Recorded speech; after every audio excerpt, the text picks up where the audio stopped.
the Vice President is as involved as she started.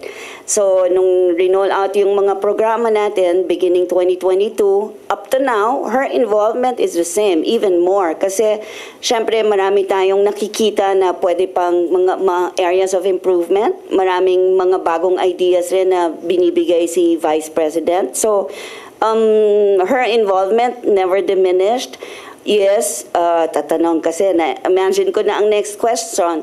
Even if she's not physically here, she's still the one running the office. Kasi may technology naman eh, 'di ba? Tayo lang yung mga nandito, kami yung gumagawa, kami yung mga sundalo, but the instructions come directly from the Vice President herself. She may not be here physically, hindi lang natin nakikita, pero yung trabaho na kailangan niyang gawin for the office is still being done. Ano lang, minsan virtual, minsan ghost. Merong survey ngayon na bumaba yung kanyang yung performance rating ng OVP.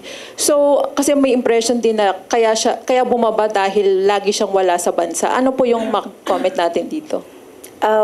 We of course respect the survey, regardless of the source, kung saan po galing yung survey na yan.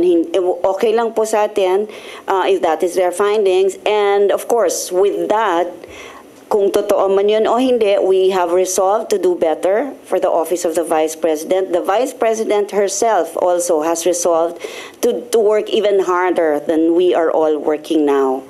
So pagbubutihin po natin lalo ang serbisyo na ibibigay natin sa taong bayan.